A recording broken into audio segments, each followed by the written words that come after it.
Hello, good morning. It is morning here in Florida. It's chilly. My name is Ronnie Lacuesta. I'm the director of Compass Ministries, and welcome to Soul Care Conversation. So, this episode is about thriving together, uh, creating a restorative community for ministry. Wow, that's a long title. And with me today is Tim Taylor, my ministry partner in the recovery community, and Kenneth, also part of our recovery community and um, peer support specialist. So, guys, just go ahead and introduce yourselves. I already did a little bit, but tell us more about yourselves.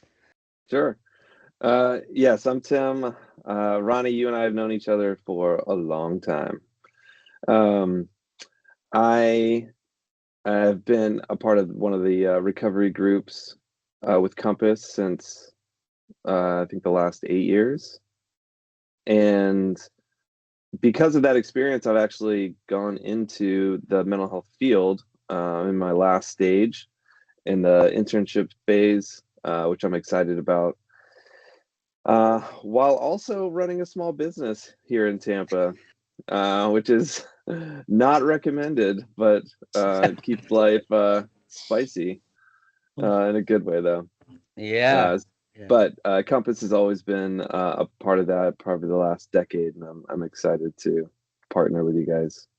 Yeah. I love you, man. I always do. I consider Tim as like one of my best friends, and we've gone through a lot A together. lot, Yeah, yeah. and I can tell you this, I'm proud of you also, very proud of you.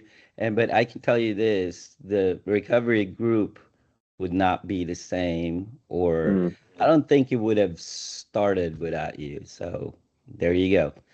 All right. yeah, it was Yeah. a hard. I think it was a desire, a passion of both of ours. So it just kind Yeah. of emerged. Like we should do this. Yeah. It's just natural. Like, yeah, it came out of a need, you Yeah, it know. did. Yeah, big need. All right, Kenneth, you're up. Hey, good morning, everyone. Like Ronnie said, my name is Kenneth Fernandez. I'm a peer support specialist here at Compass Ministries. Basically, that means I have an ability to talk and listen to people. Compass has certain training on it that honestly, everyone in church community, in families, friends, marriages has the ability to be a peer support specialist. And that means you can just listen intently to what the person is saying and you can sympathize and sometimes you can empathize with what they're feeling. And I feel like a lot more people should be doing it because a lot of interactions, it's more of this back and forth of you say something, I say something, we don't really listen or don't really have a conversation. It's more getting the point across. I've been volunteering at Compass Ministries, mostly because of my wife in the beginning. That's how I got to know her more was through Compass, and I became a part of the restoration group for a little over 5 years now. And we're going to talk about it more, but restoration is powerful. It's life changing. I've seen a lot of lives change. I've seen people on the brink of divorce and losing everything to being stronger men, stronger fathers, stronger just people in general because of this conversation. I am blessed for being married to my wife now because she listened and trusted me, and I trusted in God through this process. So it's life changing. Yeah, yeah, it's Here, here. awesome, man, to watch your life story unfold before our eyes, you know, like, but Yeah. you know, what Kenneth is also saying is that his wife is a bona fide missionary kid from Mm-hmm. Haiti and a firecracker. Mm-hmm. Yeah. Oh, yeah. So, so But I would guys, say, Kenneth, you're an example of all of those. Like, you're you are one that went from like um how do I put this? Like I've seen you change like Mm-hmm. through the restorative process in the group. Like you are one of the best examples of what this can produce. What like the the amount of connection in group and what that can do to a man and now a husband. Uh, I mean that's what I've been impressed with you over the last like five 6 years. yeah, and I mean, Kenneth, you're not only involved in restoration groups, but you're also involved on in home groups that In our Compass Bible runs. studies. Yes. Yeah, Bible studies, and Mm-hmm. uh, uh, you know, you really thrive in what Tim is saying, showing an example. Hmm. It's interesting because you are in a group filled with missionary kids, and you are a monocultural. Monocultural. You Yeah. know? Yeah. So actually, without you, those kids wouldn't learn how to integrate. It's because of your input into that community. Yeah. They kind of were, they're learning and learn how to integrate into our American culture. True. American Very culture, true. as you all know, it is complex. Yeah. It's a lot of Yeah. layers to it. You're a Gandalf to them. You're a guide. Nice. Yeah. Nice. Yeah. All right. Well, guys, let's talk about thriving. Let's start with this. I have a premise now, and I was talking to actually one of the guys about this, a pastor actually, and I was saying that nowadays, and I know, like, I haven't done any research on this, and it's just my observation nowadays. It is difficult to create a discipleship program or do discipleship period without that component of mental health. uh, what I'm trying to say about that is that there's the mental health knowledge, how to interact with mental health issues and disorders, is kind of, I feel like, is now a benchmark for discipleship. I mean, if you don't have kind of any inkling or just exposure to it, it's easy to kind of, I'll say it this way, it's easy to just hurt the person in front of you. Mhm. Hmm. As an example, I was talking to somebody about this, and this person was kind of complaining about the other person. And the bottom line diagnosis of this person was like, well, he just he's just stubborn and he doesn't want to change. But I actually know the person that he was talking about, and there are valid mental health disorders there. And it's just like you can't go from A to Z just like that with this person, Yeah. with traditional methods. It's like it might take a longer period of time and a lot of grace. So I just want to throw it out there. Um, what are kind of like these characteristics of restoration community that is so biblical, and I think that churches and the mission world uh, can benefit from it or take advantage of it or learn from it. Are you asking, can we incorporate the mental health field into restoration groups where it's not just about biblical principles? Is that Yeah, part of what you're asking? yeah. I mean, going from incorporating mental health Yeah. into discipleship, into church life. Yeah. Because my experience is we went from church life, right? I mean, in the 30s, the church was the answer for everything. In the Exactly. 1930s, Yeah. the church was the answer for everything. And actually, Alcoholics Anonymous was born Hmm. during that time as a Bible study group, right? And the 12 steps came from the Bible. They Yeah. called it the Oxford group. And then uh, when there was an alcoholic, when there was a drug, which were considered, before that, it was considered as a mental health disorder, or as insanity. That's why Yeah. they had a term, insanity, right? Doing the same thing over and over again, expecting different results. And so they brought the person to the church, and Yeah. but and it worked for a time, and then I think I don't know what happened. It got more complex. Uh, you know, uh, the medical field had answers, but Mm-hmm. there's this kind of rift between the medical field and faith, Yeah. as it I think progressed, right? I think how I'd answer, or at least start the answer, or I should say my response is I think over the years there's a growing view of the what a person, like the different components of the person involve. So in the past, especially in religious communities and like church communities, there is a sense of like we're spiritual, and so every answer is going to come through spiritual means.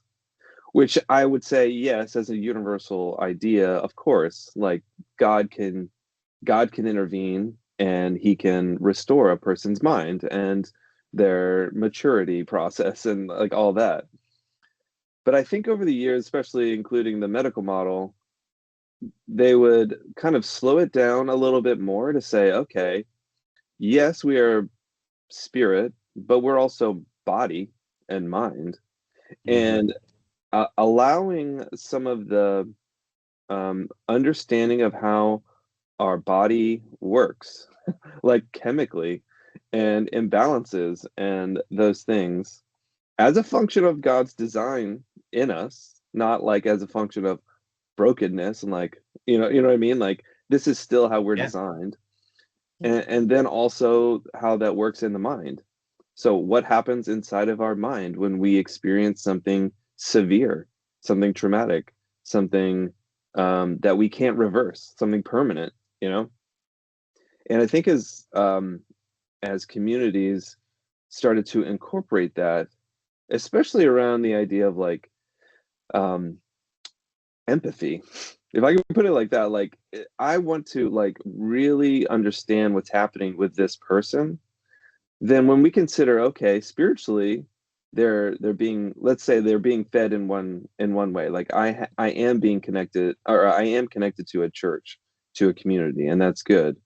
But simultaneously, I am also dealing with anxiety. That's still happening, even though I have the support of a community. Okay, let's slow that down. What's happening here? And then we can go into someone's story and or um, even their medical history and understand, oh, okay, maybe their family, maybe some things, like if you consider the lens of like the biological model of like, well, what's passed down to us? What might be what might there be like predispositions to anxiety or to drinking? Those aren't permanent things. Like those aren't things that are going to happen. There's still choice, but it's an interesting thing to like bring in additional lenses to the whole person. Like, let's consider the whole person. And I think that is doesn't detract from God's authority in their life. It doesn't like remove the sense that we have choice, that we can pray and we can like ask God for grace in this place.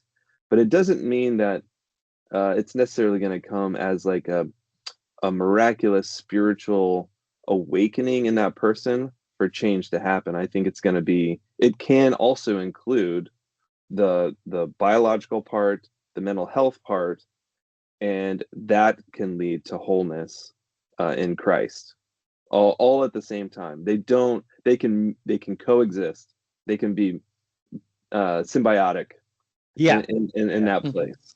Yeah. I feel like there's two ditches sometimes, right? The Mhm. one ditch is um the one ditch is only faith. That's what you were kind of explaining, faith, God, the scriptures, which is very true.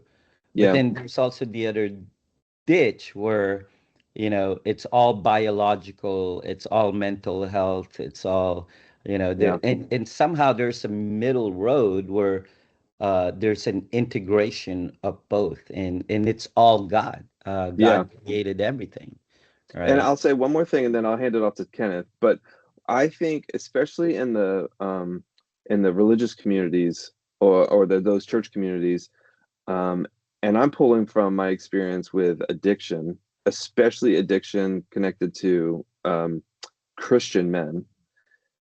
A lot of times, there's a belief that I have a knowledge gap. So it's like I don't want to do this, but I am, and that's only because I don't have enough knowledge or faith to get over my addiction. And so Mm-hmm. there is a ditch that they get into to say, Yeah, okay, I need to read a book, I need to listen to this sermon series, I need, and I need to just bridge that knowledge gap, and then I'll have freedom. Mhm. And so that's just the mind. That's just the mind part, but that's also like the faith part. Like I don't have enough faith.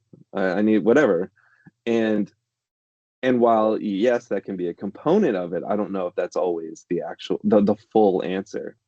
And yeah, I would venture to say a lot of the guys in our group have seen, if you expand your sense of self and what you've gone through, that's also informing addiction or life dominating habits that I can't I can't seem to change. But when I consider that, it's not just a knowledge gap. It's also like my life and how I have been shaped and formed by certain positive but also very negative things that is producing this behavior in myself. yeah, Mm. yeah. That's interesting. That you said that. It came, it just came to my mind how you do the interview process for the guys, right? The first question Mhm. you ask is, k- do you do you think you can live a life Mhm. without this addiction Mm-hmm. in the future? And you're gauging where they're coming from because of their experiences, and some guys are like, I don't know, right, because of their Yeah. past experiences, and they just I mean, become one of the hopeless. biggest.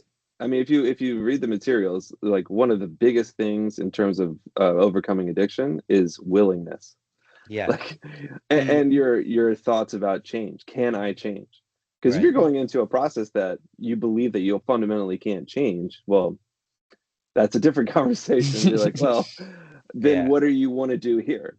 Do you want to just uh, be a part of a group and hope that uh, you're going to get as much distance from the next time that you use as possible, but you're never actually going to remove this from your life? Or do you want to change? Yeah. Because you're fighting against yourself if you believe that you're entering into a process where you're going to change, but what's really happening is you don't think you can, and so you just sort of collapse in on Yeah. yourself. So Mm. at that moment is where faith comes Hmm. in a very foundational way, right? Like, Yeah. because most people, like, not even just about addiction, most people are, even just a habit or Yeah. something about themselves, right? And they always base their decision making from the past, and they Hmm. see their failures.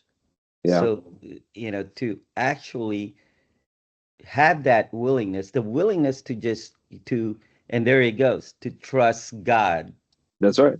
that Mhm. even though I see it impossible, that somehow he's going to make a way for me That is through right. this, right? And I think, and Kenneth, you can go, but I think the key is this topic of community. I Mhm. Yeah, think to bridge that, to build that ability, that kind of muscle, that change is possible. Almost, I mean, that is the function of a community, of a restoration group or a community. And yeah, Mhm. I want to actually touch on that again after Kenneth goes. yeah. Mhm. Go, Uh, Kenneth. yeah, sure. Your original question was on like characteristics, right, of how our Yeah, community can be implemented. For me, the two biggest one is time, and I would say size. First one is time, and Ronnie, you've said it before, is, and it's true because it's the how you phrase it is restoration is for the rest of our lives. This isn't a 90-day process, or as we joke and sometimes in other organizations, 7 days to freedom. It's not like that. Restoration takes an entire process. Everything changes in our you mentioned it, a concept we talk about in group. It's called a false belief system. Breaking down those false belief systems, breaking down our beliefs, our concepts, breaking down everything. That's because restoration it changes everything, brings it to the God, brings it to our God. And God says, hey, here's the truth of everything, of our lives, of our history, of our focus. So we have to understand, like, restoration, churches can't just implement it like a book, right? Oh, here's our restoration book we'll work on for a season, which is nice in a different settings to share the gospel, right? But restoration is an entirety process. When Jesus comes into our world, he's only there for 33 years, but he changes the lives of these people. So we have to understand that just like discipleship and leadership, restoration takes time. It takes a lot of time, and it takes a lot of effort, and it sometimes may not feel like the needle is moving. But like with Tim and Ronnie and myself's lives being in group, we see the change in more of a grand scale. And it's hard to see it sometimes in that micro scale, but we really see it in that grand scale of like, man, I was single and I had a lot of issues and I'm this and this, but now I'm married and I'm happy, and there's a focus in the direction of where God needs to lead me. And the second for me, I would say, is time. Like in Jesus's ministry, he was only there for 33 years, but he had what I call 3 circles of influence, right? One was the larger scale, was the crowds following him, right? The outside people that were affected and touched by him, but they didn't stay there, right? They followed when it was convenient, sometimes when it was inconvenient, and God did ministry through that. Then we see his second sphere of influence is the disciples, right? The 12 people he gathered that he spoke into daily. Again, we only have so many conversations they had in the Gospels, but we see so many conversations of him telling them the truth and combating their false belief systems and what they think Jesus should be doing. And they go along with it, but there's this tension they hold of their culture versus what Jesus is doing. And then there's the third influences. This is where I really think churches can start doing the restoration process, because we do it every day, and it's called Sunday morning Bible study, right? And Jesus spent a lot of time with the 3 disciples and put a lot more effort in. They got to see things that the rest of the disciples and the rest of the community never saw. And we can implement that smallest group in our Sunday morning Bible studies. And the biggest example I got is I'm in a Bible study with some men, and when we go over the passage of John or wherever your church is, what are you talking about?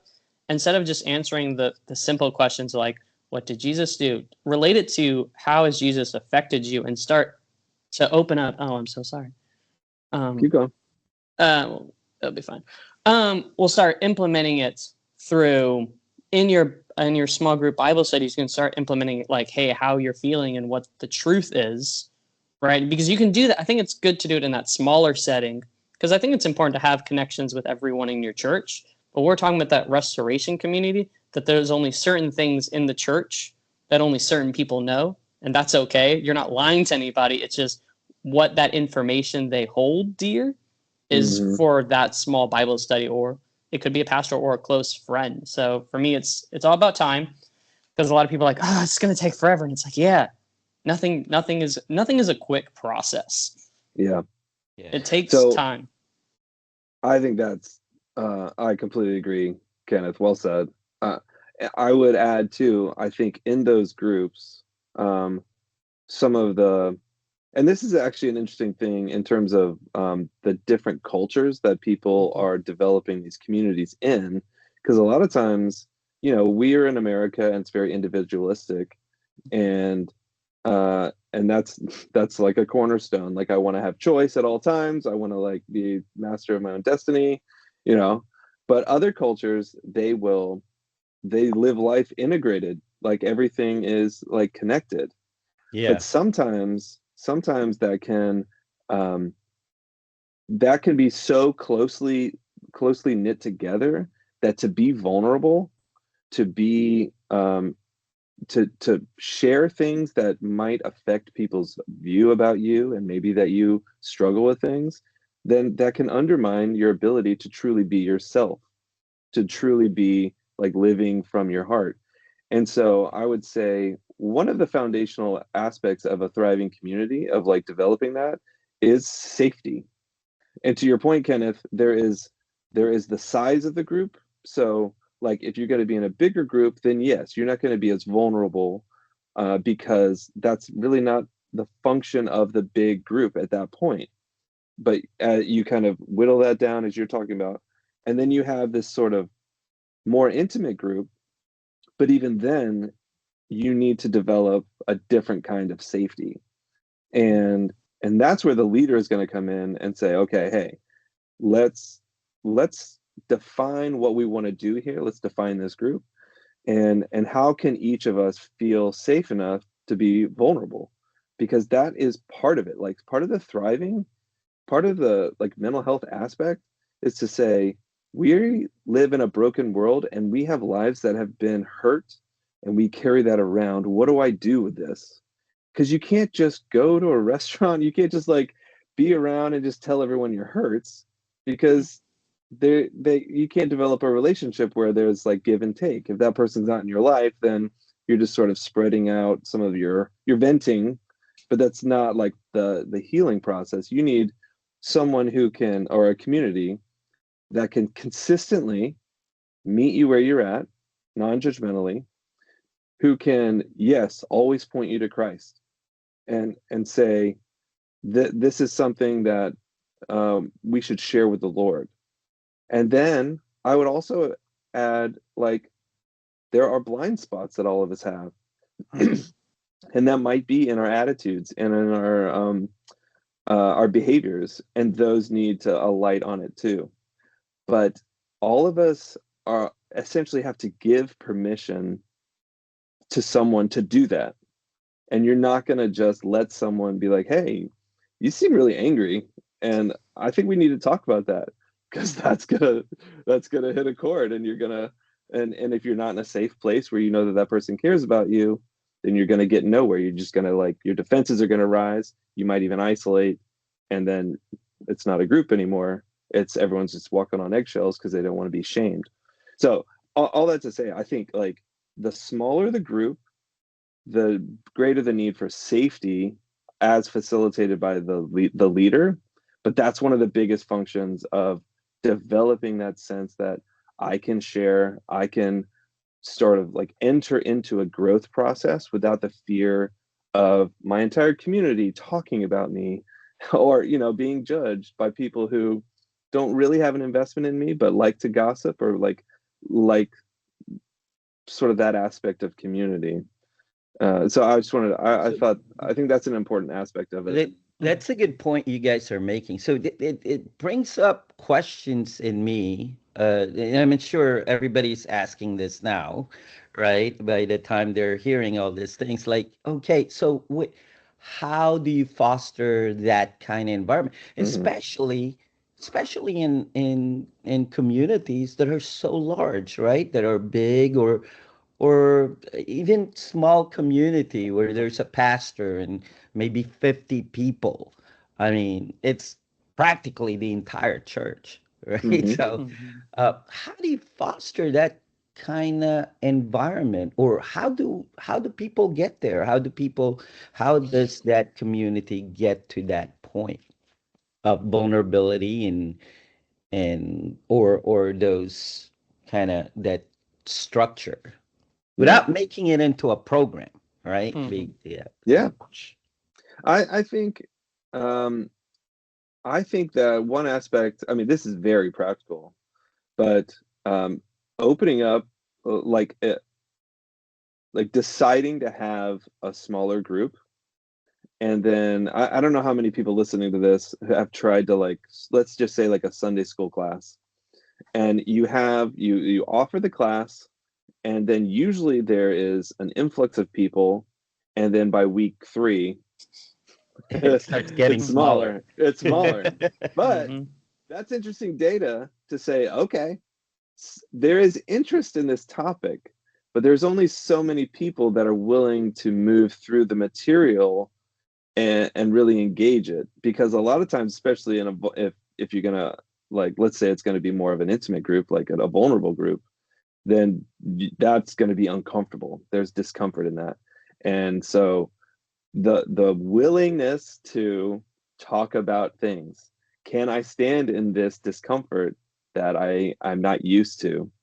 And I would say that's an interesting barometer to the community's ability to do this. And I would offer, I mean, I think starting small is fine. Like uh, deciding that this is an important part of the community that I want to like foster, and then using, it doesn't have to be a forever group, like giving it like kind of the same like time, uh, like give it a time, have it be time bound for like 8 weeks, 10 or 12 weeks, but then letting that be a jump off point for other people who actually starts thriving, to then let it grow from there. Because if this idea of like the maturity process, growth process, it's from a heart level, from a mental health, like I'm going to actually talk about my emotions, I'm going to talk about my struggles, that that's not going to be for everyone at the beginning.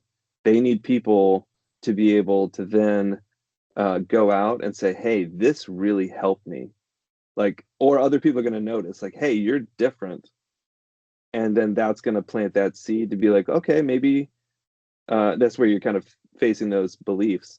Well, maybe change is possible, or I see this. And then it kind of, that's what I think, Kenneth, you're saying about Jesus too. He had the big crowds, but it was kind of the disciples who had the same mentality as the big crowds, but they were in that intimate group. But then the disciples started to change and they started to see, and then it spread from there. So to answer your question, Ronnie, I think part of it is going to be I would say a smaller, like sort of test group to say, I want to do this, and then let it grow from the inside out. Yeah.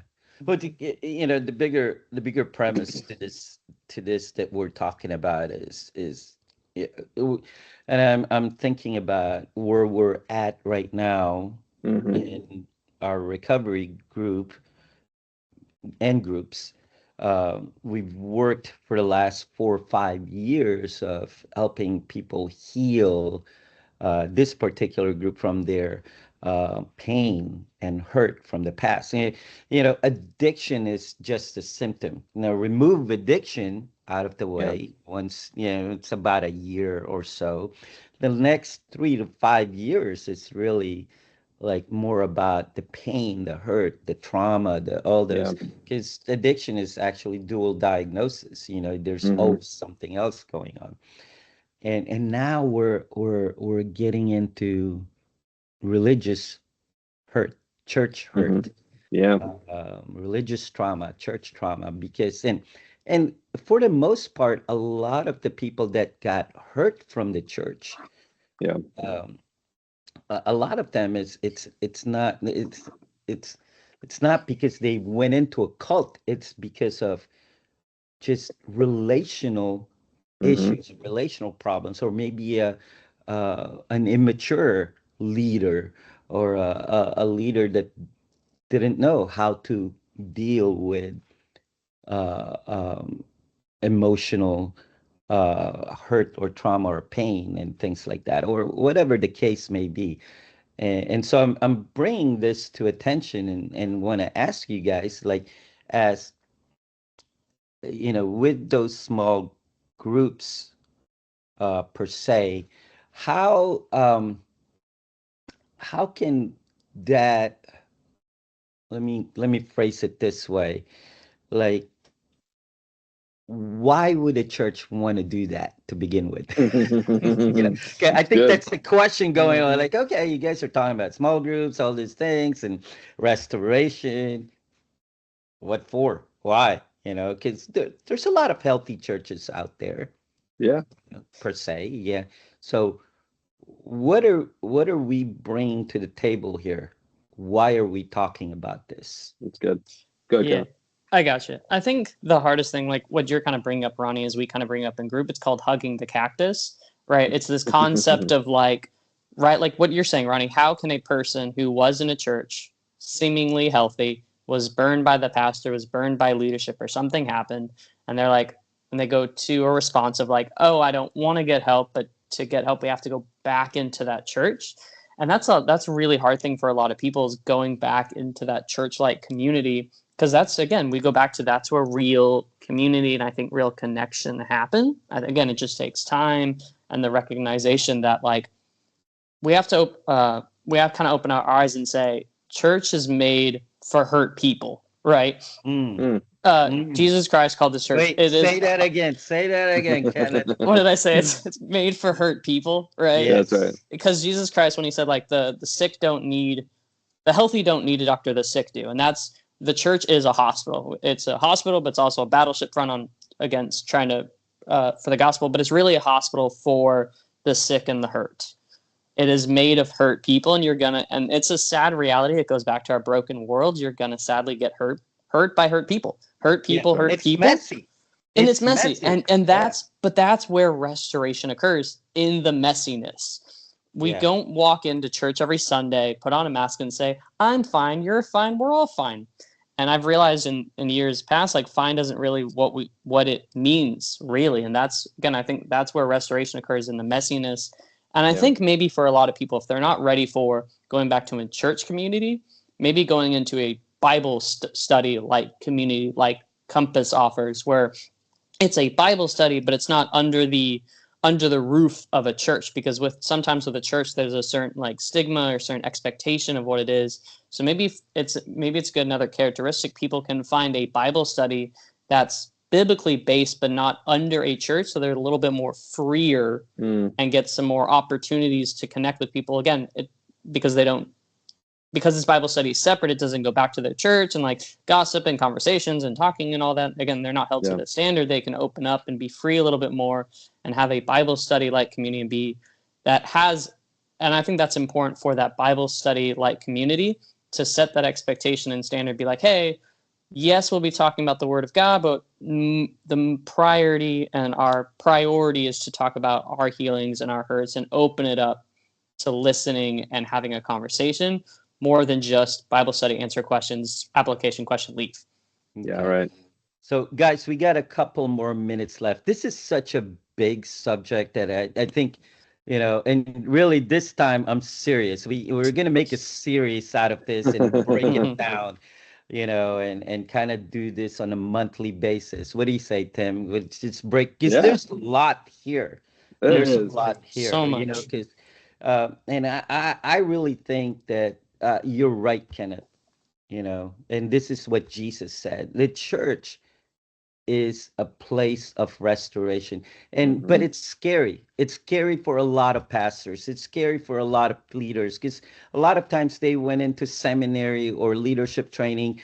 They learned discipleship. They learn they learn scripture, but they didn't learn how to deal with messy people. Yeah. Right. So one solution that the church did, and by all means, it was a good solution, but is to outsource the messy people to professionals. And here's the thing, right? We have been discovering in the counseling world that counseling is not enough. These people all of us have to be in a community to get holistic healing. Yeah. And so if the church is not trained how to deal with messy people, we're all messy. I'm messy, we all have the world is a fallen world, right? But can I add, I think part of the problem with the idea that, well, I think inside some churches there's an idea that if your faith is right, if your life is right, then life will be kind of tidy and clean. Yeah, exactly. And so the idea that like, oh, your life is a little chaotic right now, that means it's out of order and you need to get your life back in order. You need to get like your faith and your connection with God and like whatever, as opposed to life is messy. And like that's actually part of just the living in the broken world, the depravity of man. And we need God's grace to continue to move through our relationships, our relationship with him, And so like removing the idea that this person is struggling right now because they're doing things wrong and they need to get their life tidy again, as opposed to a pastor realizing, okay, I'm going to enter the mess. I'm not going to be able to untangle everything, but the relational aspect of it is actually the point. It's, you know, you always said the restoration process is a reconnection with our relationship with God, ourselves, and others in that order.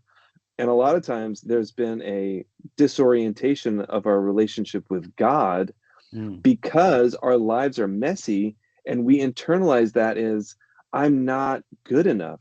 I don't have a strong enough faith. I'm not reading the Bible enough. And then we turn on ourselves and we have this view of ourselves like, I just can't get it together. As opposed to the idea of like, I'm doing the best that I can and I need help. And my life is not a failure and I'm not gonna like go off a cliff here because I'm just not doing things right. And that's where the community actually hems someone in to be like, no, you're fine. Like, yes, we want to work with you. And yes, there's parts of your life that we can talk about. But the fact that your life is messy does not mean that you're an awful person.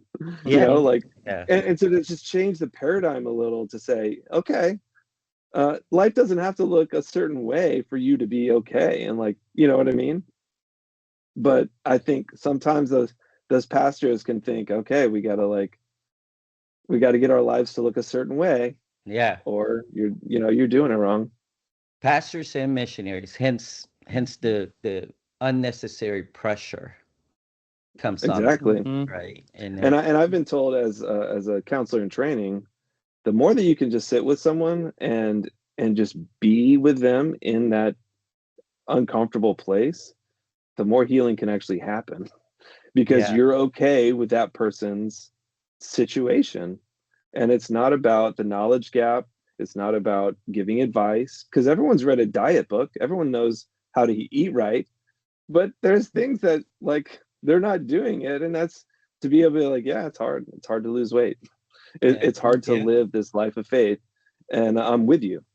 yeah, And the I'm with you part is what sort of awakens someone be like, oh, you're not judging me. Oh, okay. Maybe I'll try and do the next right thing.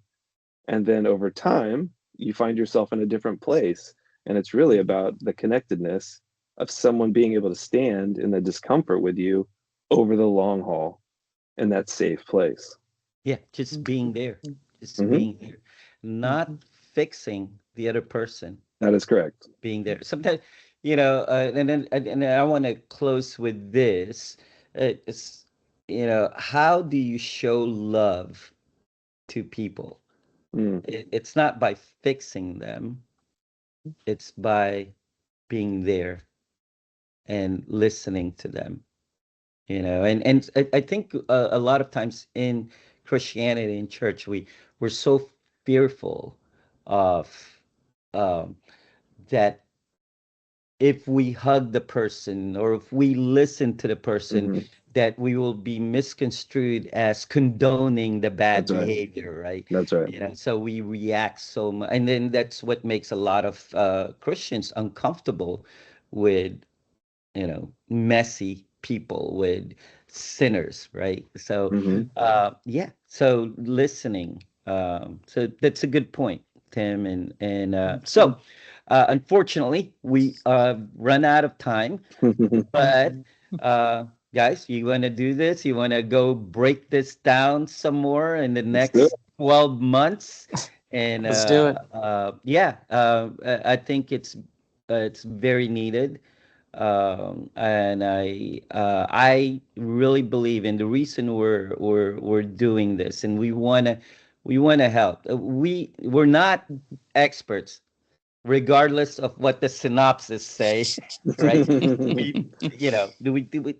We we went through years and years of experience. We trained, we studied, but being an expert is we're not that. We're Yeah. being an expert is continuously going through it, right? That's what I feel like.